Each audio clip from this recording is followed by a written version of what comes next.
Welcome everyone to our YouTube channel Vidhi Kaksha. स्वागत है आप सभी का हमारे यूट्यूब चैनल विधि कक्षा में। आज से हम स्टार्ट कर रहे हैं माइनर एक्ट की सीरीज, जो कि मध्य प्रदेश सिविल जज, राजस्थान सिविल जज या उत्तर प्रदेश सिविल जज में जो जो भी माइनर एक्ट्स आते हैं, उन सारे माइनर एक्ट्स को हम कवर करेंगे। एंड पहला हमने जो एक्ट लिया है वो हमने लिया है the protection of women from domestic violence act 2005। चलिए देखते हैं इसका प्रियम्बल क्या कह रहा है।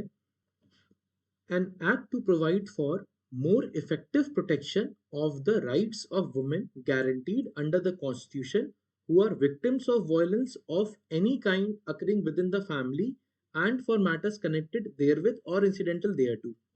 इसके प्रियम्बल के अकॉर्डिंग जो एक्ट है हमारा protection of women from domestic violence act, उस एक्ट को बनाने के पीछे मेन उद्देश्य ये था कि वो कॉन्स्टिट्यूशन के द्वारा जो भी राइट्स गारंटीड करे गए हैं वुमेन्स को, उनको ज़्यादा प्रोटेक्शन प्रोवाइड कर सके, उसको मोर इफेक्टिव बना सके।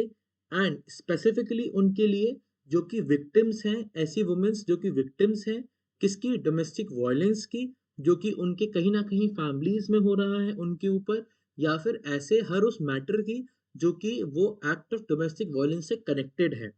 तो protection of women from domestic violence act एक ऐसा एक्ट है जो कि मोर इफेक्टिव प्रोटेक्शन प्रोवाइड करता है उन वुमेन्स को जो कि विक्टिम है किसकी, डोमेस्टिक वायलेंस एक्ट की। अब जब हमने बात करी है कि कॉन्स्टिट्यूशन के द्वारा जो राइट्स हैं जो गारंटीड करे गए हैं वुमेन्स को, तो एक नज़र डाल लेते हैं कि ऐसे कौन कौन से राइट्स हैं जो कि कॉन्स्टिट्यूशन ऑफ इंडिया के द्वारा दिए गए हैं वुमेन्स को। हमने बस यहाँ पे कुछ चार मेंशन करे हैं, राइट्स बहुत सारे हैं पर एक आइडिया के लिए हमने सिर्फ चार मेंशन करे हैं। जब हम कॉन्स्टिट्यूशन ऑफ इंडिया देखते हैं तो हमको सबसे पहला जो एक आर्टिकल मिलता है वो है आर्टिकल 15 का क्लॉज 3। आर्टिकल 15 का क्लॉज 3 बात कर रहा है ऐसे प्रोविजंस के बारे में जो कि स्टेट बना सकता है, जो कि स्टेट के पास पावर है बनाने की वुमेन्स के अपलिफ्टमेंट के लिए। एंड एक्चुअल में जो आर्टिकल 15 क्लॉज 3 है वो स्पेशल प्रोविजंस बनाने की पावर देता है वुमेन्स एंड चिल्ड्रन के लिए स्टेट को। लेकिन यहाँ पे चूंकि हम protection of women from domestic violence act पढ़ रहे हैं, तो यहाँ हम वुमेन की ही बात करेंगे।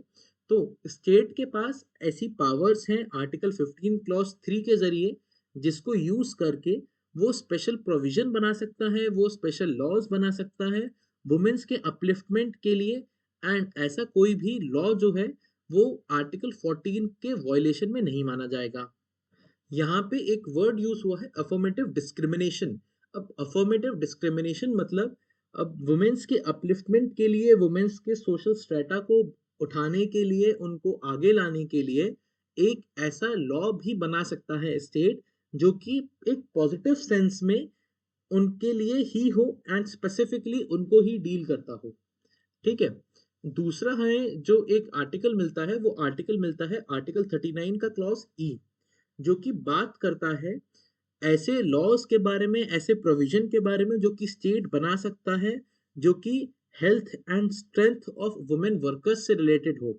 अब बहुत बार क्या होता है कि वुमेन वर्कर्स को ऐसे काम दे दिए जाते हैं क्योंकि उनकी वो इकोनॉमिक नेसेसिटी के चलते अपने पैसे के लिए वो कुछ ऐसे काम उन पे सौंप दिए जाते हैं, उन पे थोप दिए जाते हैं जो कि उनकी स्ट्रेंथ के बिल्कुल अनसूटेड होते हैं, बिल्कुल उनकी स्ट्रेंथ से मेल नहीं खाते।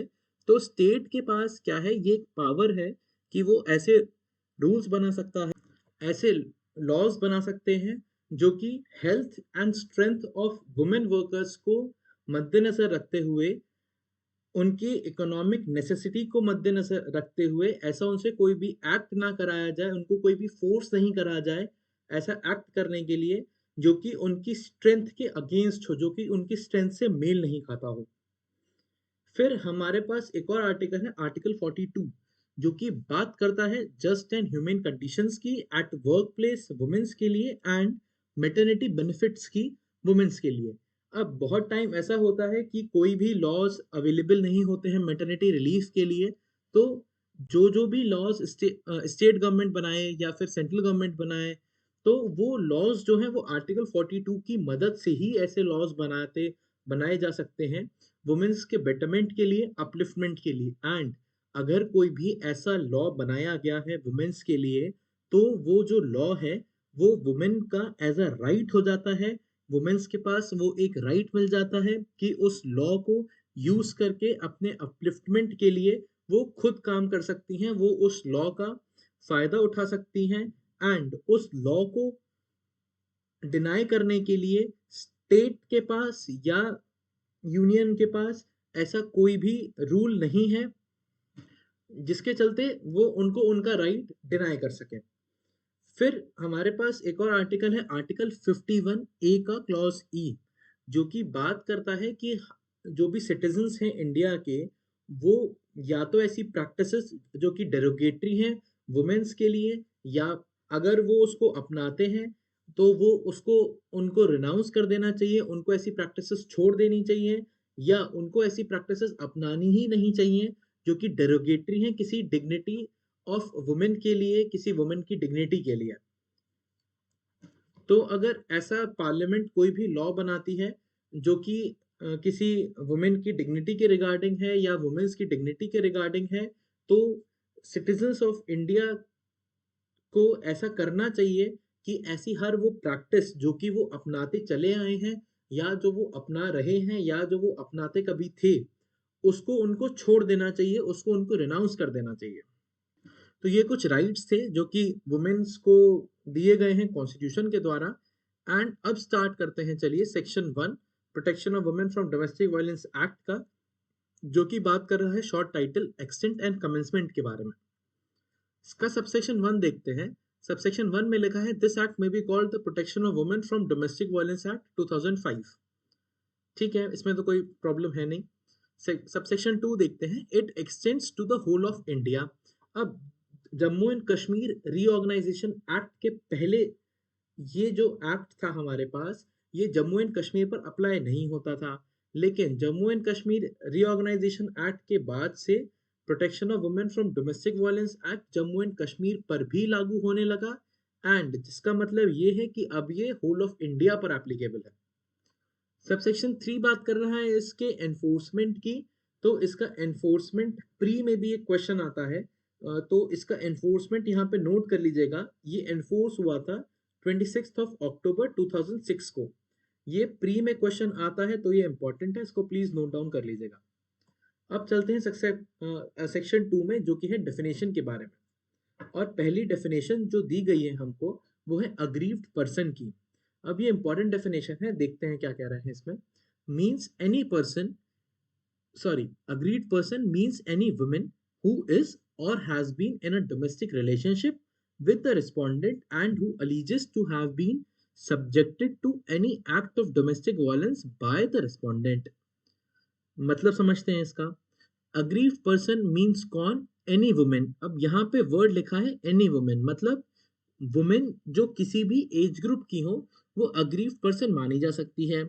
Who is or has been, जो कि या तो रहती थी या रहती हैं किसी डोमेस्टिक रिलेशनशिप में, किसके साथ? रिस्पोंडेंट के साथ।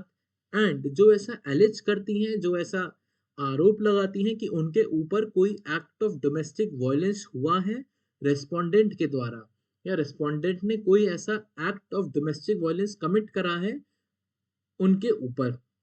अब यहाँ पे अग्रीव पर्सन में 4 चीजें याद करने वाली हैं, ध्यान देने वाली हैं। पहली चीज ये कि अग्रीव पर्सन कोई एक वुमेन ही हो सकती है ऑफ एनी एज। दूसरी चीज ये कि एक डोमेस्टिक रिलेशनशिप में रहना जरूरी है protection of women from domestic violence act को लाने के लिए। तीसरी चीज ये कि एक एक्ट ऑफ डोमेस्टिक वायलेंस उनके ऊपर होना चाहिए। चौथी चीज ये कि हर वो आदमी जो कि डेफिनेशन ऑफ रेस्पोंडेंट में आता है या रेस्पोंडेंट की डेफिनेशन के अंदर आता है, उसके द्वारा ही एक्ट ऑफ डोमेस्टिक वायलेंस होना चाहिए। अगर ये 4 चीजें हैं तो अग्रीव्ड पर्सन जो है वो protection of women from domestic violence act के अंदर आएगा, अदरवाइज नहीं। अदरवाइज उनको कोई बेनिफिट इस एक्ट के अंदर नहीं मिलेगा। ठीक है, अब यहाँ पर जो एक्ट ऑफ डोमेस्टिक वायलेंस है ना, ये डिफाइन करा गया है, इसके बारे में बताया गया है सेक्शन 3 के अंदर। तो जब हम सेक्शन 3 में जाएंगे तब हम इसको देखेंगे। एंड जो रिस्पोंडेंट है उसके बारे में सेक्शन 2 क्लॉज क्यू में बताया गया है। तो जब हम वहां जाएंगे तब हम रेस्पोंडेंट के बारे में देखेंगे। फिर चलते हैं हम अपने क्लॉज बी में, जो कि बात कर रहा है चाइल्ड की। तो child means any person below the age of 18 years.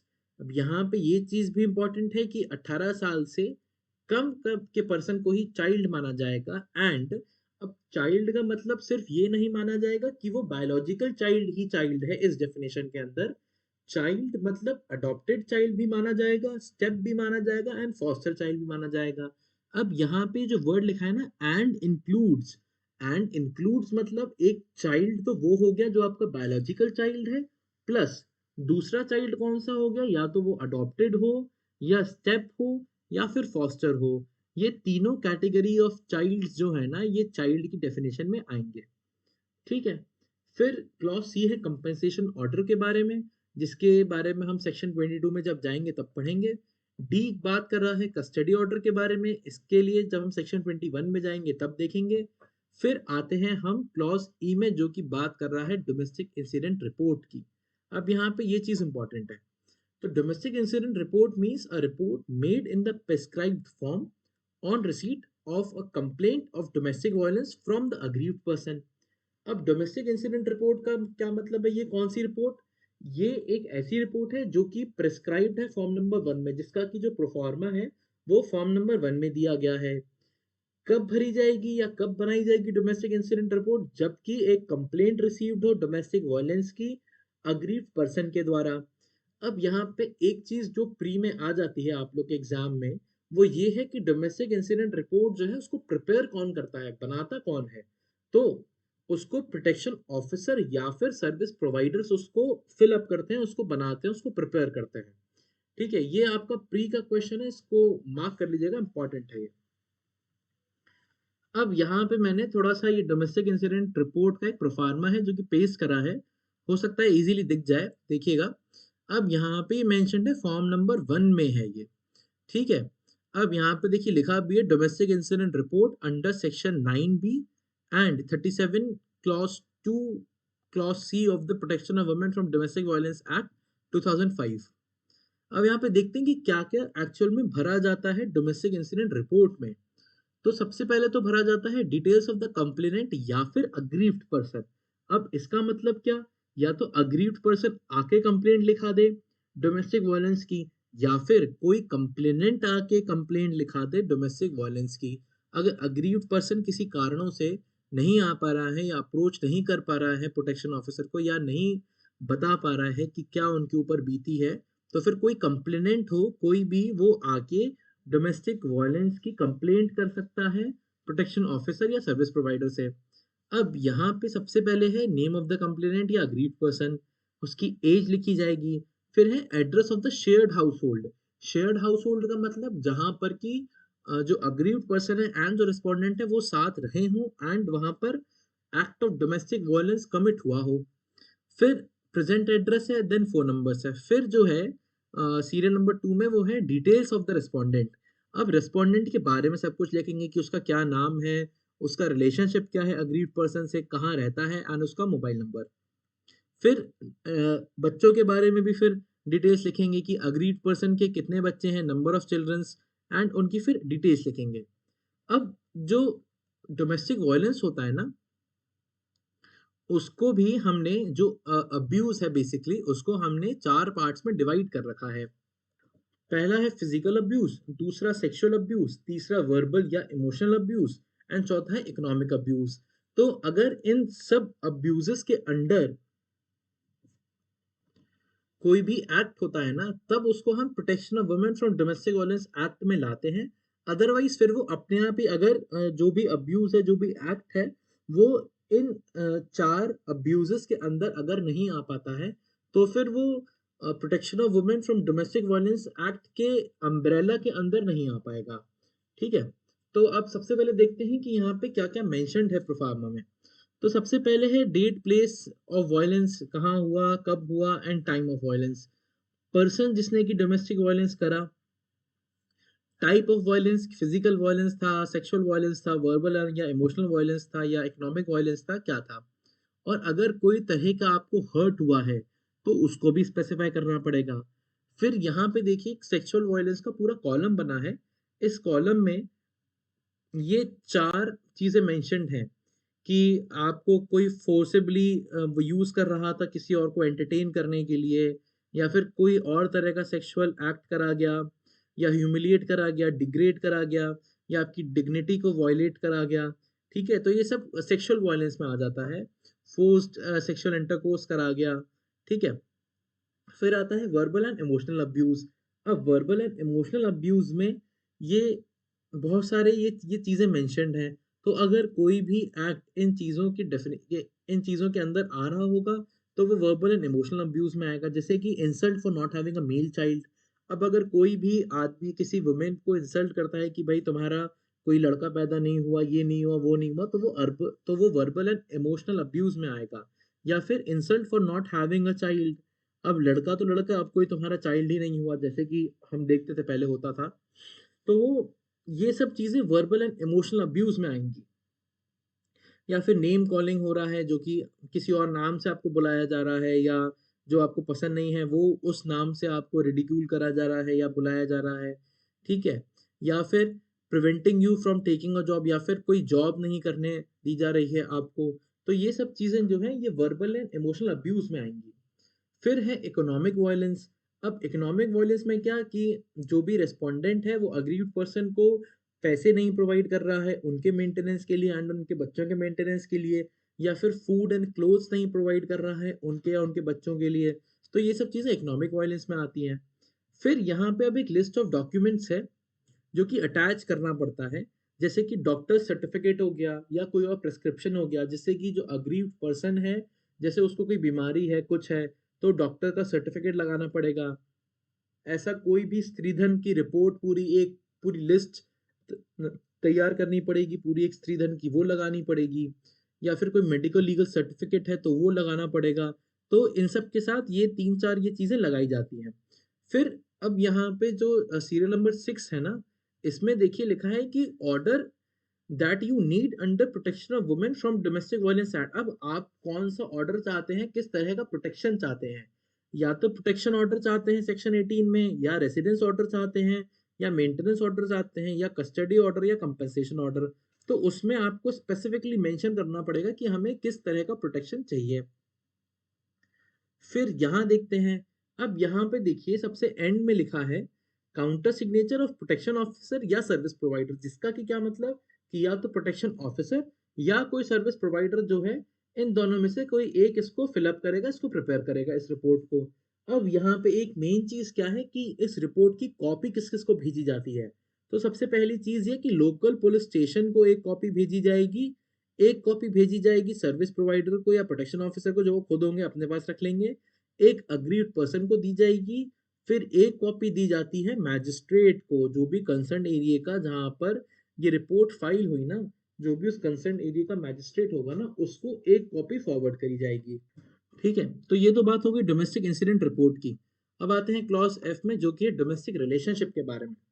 तो domestic relationship means a relationship between two persons who live or have at any point of time lived together in a shared household when they are related by consanguinity, marriage, or through a relationship in the nature of marriage, adoption, or are family members living together as a joint family.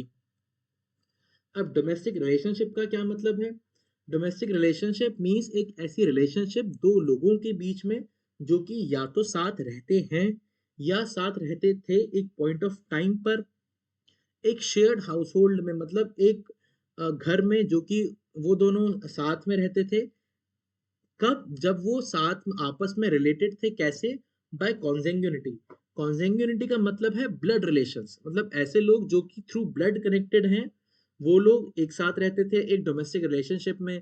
या फिर इन the nature of marriage, मतलब कि शादी के बाद साथ रहते थे, या वो आपस में थ्रू मैरिज कनेक्टेड थे, या फिर through a relationship in the nature of marriage. अब through a relationship in nature of marriage जो है ना, ये एक बहुत एब्सर्ड वर्ड है, मतलब ये बहुत, इसके मीनिंग्स बहुत सारे हो सकते हैं। तो अब एक केस हुआ था सुप्रीम कोर्ट में, लैंडमार्क केस था डी वेलुस्वामी वर्सेस डी पच्चईमल का केस था। इस केस में सुप्रीम कोर्ट ने डिफाइन करा था कि भाई relationship in nature of marriage को क्या समझा जाए, एक्चुअल में ये क्या है। तो सुप्रीम कोर्ट ने 4 पॉइंटर्स रखे। पहला ये कि the couple must hold themselves out to society as been akin to spouses. मतलब जो कपल्स हैं जो साथ रह रहे हैं वो सोसाइटी में अपने आप को ऐसा शो करें कि जैसे स्पाउसेस रहते हैं, जैसे हस्बैंड वाइफ हो वो आपस में, वो अपने आप को सोसाइटी में ऐसा दर्शाएं। सेकंड जो था कि they must be of legal age to marry. अब उनकी उम्र ऐसी होनी चाहिए कि वो लीगली क्वालिफाइड हो, लीगली उनको पास राइट हो शादी करने का। मतलब कि अगर कोई 18 साल से कम है, या फिर अगर हम पर्सनल लॉज को छोड़ दें, या अगर किसी की ऐसी एज है जिस एज में वो अपने या तो पर्सनल लॉज में वो शादी नहीं कर सकता अपनी उस एज में भी ना, तब वो आदमी जो है या तब वो जो वुमेन है वो इन रिलेशनशिप ऑफ मैरिज नहीं मानी जाएगी। सी क्या है? They must be otherwise qualified to enter into a legal marriage including being unmarried. मतलब कि वो क्वालिफाइड होने चाहिए एक लीगल मैरिज में एंटर करने के लिए, भले ही अनमैरिड हो। That means live in relationship जो है वो भी relationship in nature of marriage में कवर करा जाएगा। लेकिन अब उसके लिए डी क्लॉज बहुत इंपॉर्टेंट है कि they must have voluntarily cohabited and held themselves out to the world as been akin to spouses for a significant period of time. मतलब कि अब जो भी कपल्स लिव इन में रहते हैं ना, वो कपल्स लिव इन में जो भी रह रहे हैं, पहली चीज तो ये कि वो एज अ स्पाउस स्पाउस वो रह रहे हों। ठीक है। एंड उनका जो लिव इन पीरियड का, उनका जो लिव इन रिलेशनशिप का जो पीरियड होगा ना, जो टाइम पीरियड होगा जब वो लिव इन में रह रहे हैं, वो एक सिग्निफिकेंट पीरियड ऑफ टाइम होना चाहिए। ये नहीं कि एक दिन रह लिए, 2 दिन रह लिए, 10 दिन रह लिए। ठीक है। तो ऐसा जो भी लिव इन होगा वो relationship in nature of marriage में नहीं आएगा। वो एक सिग्निफिकेंट टाइम पीरियड होना चाहिए with respect to society and world at large, कि भाई ये साथ में रह रहे हैं। दैट मीन्स ये एज अ स्पाउसेस रह रहे हैं, एंड तभी इनका जो रिलेशनशिप है ना वो इन नेचर ऑफ मैरिज माना जाएगा। फिर आइए देखते हैं ऊपर वाले में एक बार दोबारा कि या तो वो लोग आपस में कनेक्टेड हों किससे, by blood which is by consanguinity, या बाय मैरिज कनेक्टेड हों, या through relationship in nature of marriage से कनेक्टेड हों, या फिर थ्रू अडॉप्शन कनेक्टेड हों, या फिर फैमिली मेंबर्स हों जो कि साथ में रह रहे हों एक जॉइंट फैमिली में। तो ये सब अगर रिलेशनशिप्स हैं तभी आप माने जाएंगे कि आप एक डोमेस्टिक रिलेशनशिप में हैं, अदरवाइज नहीं। फिर देखते हैं जी में। जी बात कर रहे हैं डोमेस्टिक वायलेंस की। तो जब हम सेक्शन 3 में चलेंगे वहां पे डोमेस्टिक वायलेंस एक्ट के बारे में पूरा सब मेंशन्ड है, तब हम वहां देखेंगे इसको। फिर एच है, ये इंपॉर्टेंट है, ये बात कर रहे हैं डाउरी की। तो dowry shall have the same meaning as assign to it in section 2 of the dowry prohibition act 1961। अब डाउरी प्रोहिबिशन एक्ट में डाउरी की जो डेफिनेशन दी गई है सेक्शन 2 में, वो यहाँ पे मैंने मेंशन कर दी है। अब क्या लिखा है डाउरी प्रोहिबिशन एक्ट में, देखते हैं अपन। In this act dowry means any property or valuable security given or agreed to be given either directly or indirectly. अब सबसे पहली चीज तो ये कि डाउरी जो है वो या तो कोई प्रॉपर्टी होगी या कोई वैल्यूएबल सिक्योरिटी होगी। वैल्यूएबल सिक्योरिटी कौन सी होगी? जो कि आईपीसी के सेक्शन 30 में मेंशन्ड है ऑलरेडी। ठीक है। अब या तो वो दी जाएगी या फिर ऐसा अग्रीमेंट करा जाएगा कि वो दी जाए। मतलब या तो असलियत में दे दी जाए, या फिर कोई ऐसा अग्रीमेंट करा जाए कि साहब शादी के दौरान हम ये चीज आपको दे देंगे। ठीक है। उस टाइम तक दी नहीं है, लेकिन अगर ऐसा कोई अग्रीमेंट भी हो गया है ना तो भी वो डाउरी के डेफिनेशन में आ जाएगा। अब कौन किसको देगा ये देखिए मेंशन्ड है आगे। By one party to a marriage to the other party to the marriage. अब यहाँ पर जो ये वर्ड, जो ये लाइन है ना, यहाँ पे स्पेसिफिकली ये नहीं लिखा है कि भाई ब्राइड की फैमिली के द्वारा ग्रूम की फैमिली को जो दिया जाए वही डाउरी होगी, नहीं। By one party to a marriage to other party to the marriage, मतलब ग्रूम की फैमिली जो ब्राइड की फैमिली को दे रही है, या जो ब्राइड की फैमिली ग्रूम की फैमिली को दे रही है in connection with the marriage, वो हर चीज डाउरी मानी जाएगी। ठीक है। मतलब सिर्फ एक जो कंसेप्ट है ये कि साहब ब्राइड की फैमिली जो ग्रूम की फैमिली को देती है वही डाउरी मानी जाती है, नहीं। ऐसा एक्ट में कहीं भी मेंशन नहीं है। फिर बी देखते हैं। By parents of either party to a marriage or by any other person to either party to the marriage or to any other person. अब या तो पेरेंट्स किसी भी पार्टी के, या तो ग्रूम के या ब्राइड के, या तो ग्रूम को या ब्राइड को दे रहे हो, या फिर कोई और पर्सन भी किसी ग्रूम को या किसी ब्राइड को कोई भी ऐसी प्रॉपर्टी दे रहा हो। कब दे रहा हो? एट और बिफोर और any time after the marriage, या तो शादी के वक्त, या शादी से होने से पहले, या शादी के होने के बाद। किस लिए दे रहा हो? In connection with the marriage. देखिए बहुत सारे होते हैं गिफ्ट्स, गिफ्ट जो हैं वो in connection with the marriage नहीं माने जाते कि ये हमने आपको आपके शादी के कनेक्शन में दिए हैं। लेकिन ऐसी कोई भी अगर आप प्रॉपर्टी या वैल्यूएबल सिक्योरिटी अगर आप देते हैं ना किसी ब्राइड या ग्रूम को, जो कि उनकी शादी से कनेक्टेड है, जो कि अगर नहीं दिया जाएगा तो वो शायद शादी कहीं होने या ना होने में दिक्कत आती या आ सकती थी, तब वो चीज डाउरी कहलाएगी। लेकिन डाउरी में जो है ना, जो डावर या जो मेहर होता है मुस्लिम पर्सनल लॉज में, वो डाउरी की डेफिनेशन में नहीं आते हैं। ठीक है। अब यहाँ पे इसका एक्सप्लेनेशन हमने देख ही लिया कि जो वैल्यूएबल सिक्योरिटी होगी वो सेक्शन 30 वाली होगी जो आईपीसी में मेंशन्ड है। अब चलते हैं आई क्लॉज में, जो कि है मैजिस्ट्रेट के बारे में। अब magistrate means the judicial magistrate of the first class, और एज द केस में be the metropolitan magistrate exercising jurisdiction under the code of criminal procedure in the area where the aggrieved person resides temporarily or otherwise, or the respondent resides, or the domestic violence is alleged to have taken place। अब यहाँ पे पहली चीज तो ये आपके pre के exam के लिए कि मैजिस्ट्रेट कौन से वाले मैजिस्ट्रेट होंगे, तो magistrate protection of women from domestic violence act में हमेशा judicial magistrate of first class होंगे। ये आपसे प्री में कई बार पूछ लेते हैं कि magistrate means judicial magistrate first class, second class, none of the above, या बोथ। तो मैजिस्ट्रेट का मतलब जुडिशियल मैजिस्ट्रेट फर्स्ट क्लास से होगा, इसको याद रखिएगा, प्री में आ सकता है, या फिर अगर कोई मेट्रोपॉलिटन एरिया है तो फिर वहां पे मेट्रोपॉलिटन मैजिस्ट्रेट होगा। अब यहाँ पे ना प्लेस ऑफ जुरिस्डिक्शन के बारे में भी बताया गया है कि मैजिस्ट्रेट कौन से जुरिस्डिक्शन का मैजिस्ट्रेट होगा। अब अगर यहाँ पे जो प्लेस ऑफ जुरिस्डिक्शन है ना वो तीन है, या तो उस जगह का जहाँ पे अग्रीव्ड पर्सन रह रहा हो, रिसाइड कर रहा हो, या फिर जहाँ पे रिस्पोंडेंट जो है वो रिसाइड करता हो, या फिर जहाँ पे डोमेस्टिक वायलेंस का एक्ट कमिट हुआ हो।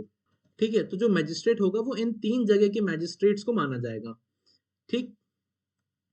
अब चलते हैं जे में, जो कि मेडिकल फैसिलिटी के बारे में। Means such facility as may be notified by the state government to be a medical facility for the purposes of this act. ठीक है, इसमें कोई प्रॉब्लम नहीं है। के अब बात कर रहा है मॉनेटरी रिलीफ के बारे में। Monetary relief means the compensation which the magistrate may order the respondent to pay to the aggrieved person at any stage during the hearing of an application seeking any relief under this act to meet the expenses incurred and the losses suffered by the aggrieved person as a result of domestic violence। अब monetary relief का मतलब क्या? पहला question pre का बन गया कि monetary relief कौन प्रोवाइड करता है या कौन ऑर्डर करता है मॉनेटरी रिलीफ के रिगार्डिंग। तो मॉनेटरी रिलीफ के लिए जो ऑर्डर करता है ना वो मैजिस्ट्रेट ऑर्डर करता है। किसको ऑर्डर करता है देने के लिए? रिस्पोंडेंट को ऑर्डर करता है देने के लिए। ठीक है, तो मॉनेटरी रिलीफ क्या हो गया? मॉनेटरी रिलीफ एक ऐसा कंपेंसेशन हो गया जो कि ऑर्डर करा जा रहा है मैजिस्ट्रेट के द्वारा। किसको? एक रेस्पोंडेंट को। किस लिए? अग्रीड पर्सन को पे करने के लिए, अग्रीड पर्सन को पैसे देने के लिए एट एनी स्टेज, जो हियरिंग है उनकी किसी भी स्टेज के दौरान हियरिंग की। किस लिए दिया जा रहा है? To meet the expenses incurred. अब जो भी एक्सपेंसेस अग्रीड पर्सन जो भी इनकर्ड कर रहा है, जैसे कोर्ट तक आना है, जाना है, या रोजमर्रा के उसके एक्सपेंसेस हैं, या तो उनको चुकाने के लिए, या फिर जो भी लॉस उसने सफर्ड करा है अग्रीव पर्सन ने as a result of domestic violence act के चलते, जो भी लॉसेस अग्रीव पर्सन ने सफर करे हैं ना, उन लॉसेस को कहीं ना कहीं कंपेंसेट करने के लिए मॉनेटरी रिलीफ दिया जाता है रिस्पोंडेंट के द्वारा अग्रीव पर्सन को।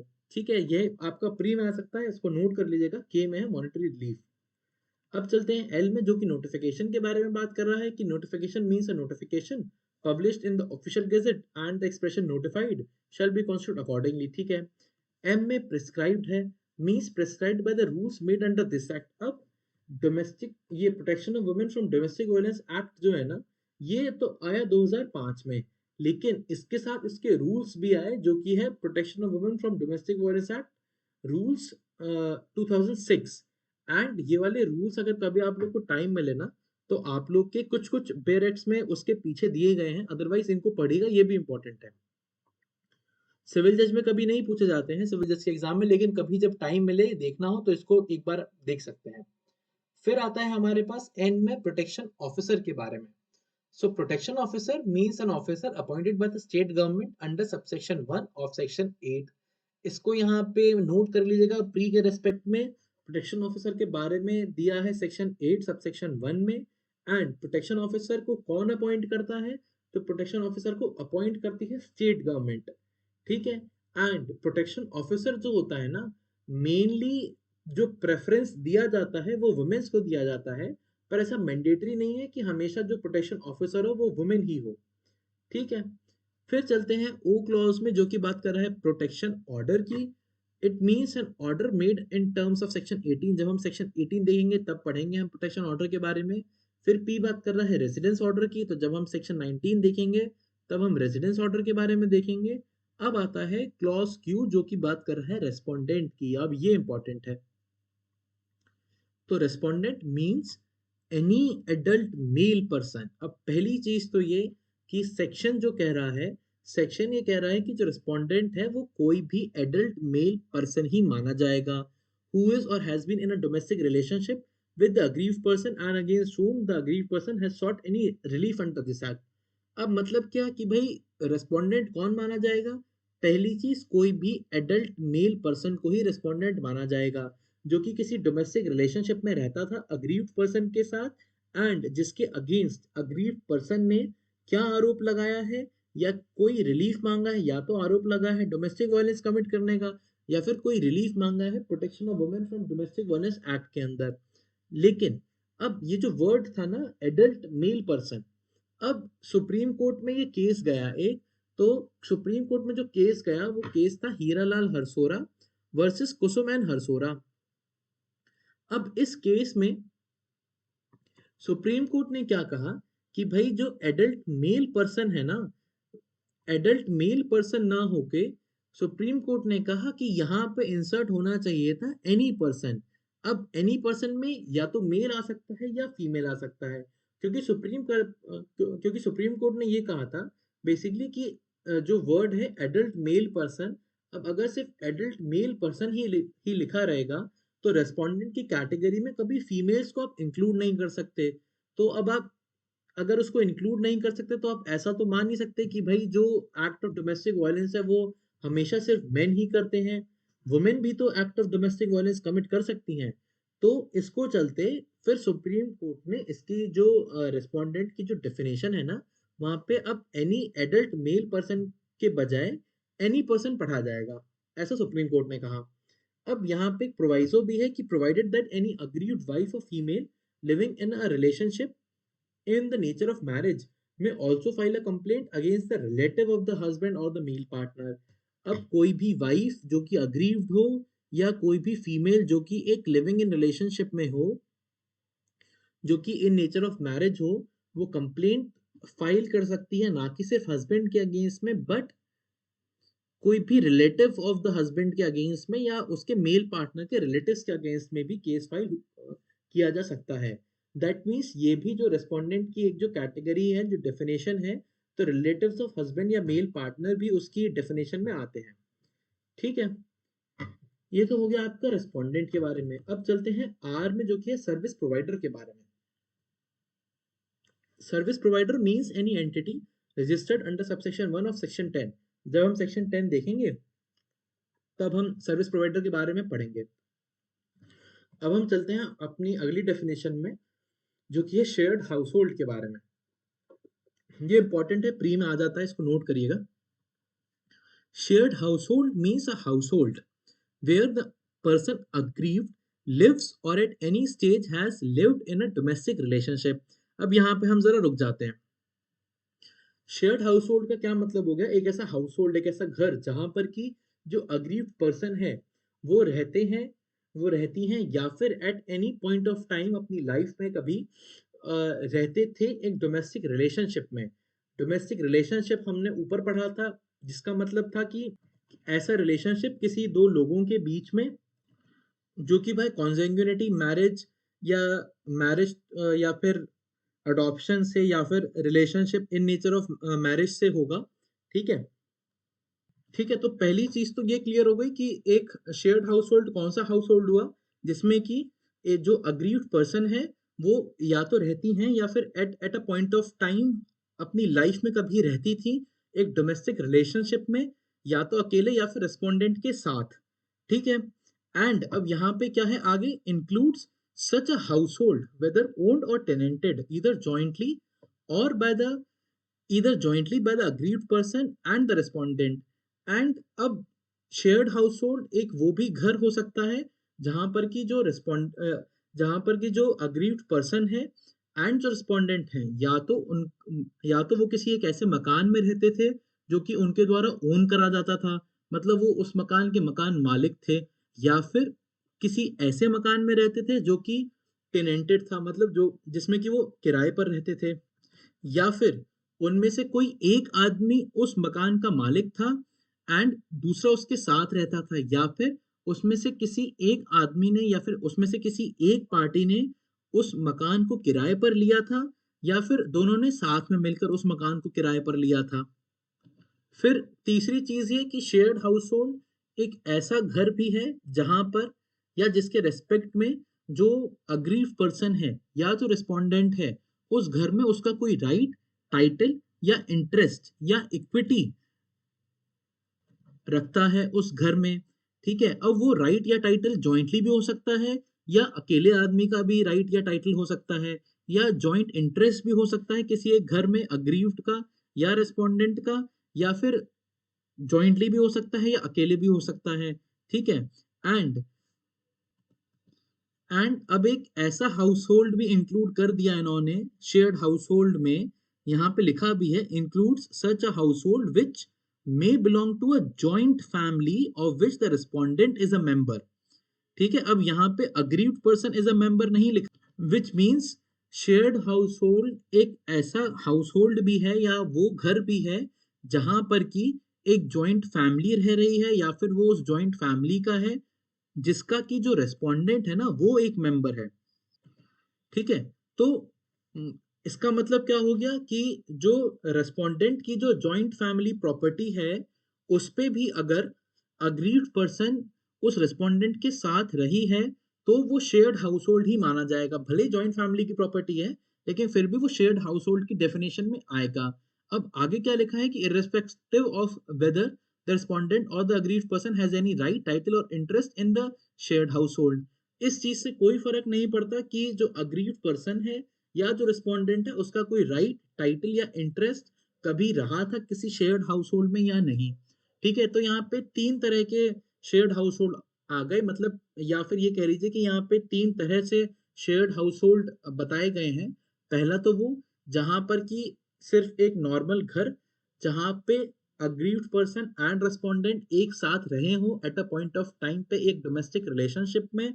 दूसरी चीज ये, वो जो हाउस होल्ड है वो जो घर है वो उसको कोई भी या तो सिंगली ओन करता हो या तो उसका कोई एक अकेला मालिक हो रेस्पोंडेंट या अग्रीव्ड में से, या फिर वो दोनों लोगों ने साथ में मिलकर घर खरीदा हो, या फिर उसको किसी एक आदमी ने ही या तो रेस्पोंडेंट या अग्रीव्ड पर्सन ने किराए पर लिया हो, या फिर दोनों ने मिलकर उसको किराए पर लिया हो। लेकिन जो जॉइंट फैमिली प्रॉपर्टी है रिस्पोंडेंट की, अगर वहां पर जो अग्रीव्ड पर्सन है वो रिस्पोंडेंट के साथ रही है तो वो जॉइंट फैमिली प्रॉपर्टी भी एक शेयर्ड हाउस होल्ड मानी जाएगी। ठीक है, यहां तक हुआ हमारा शेयर्ड हाउस होल्ड का कंसेप्ट। इसके बाद बस एक डेफिनेशन और बचती है जो कि है शेल्टर होम के बारे में, एंड उसके बाद हम स्टार्ट करेंगे चैप्टर 2 जो कि है डोमेस्टिक वायलेंस का। ये हम काम करेंगे अपने नेक्स्ट लेक्चर में। आज के लिए इतना ही। Thank you so much and keep watching Vidhi Kaksha. Thanks a lot.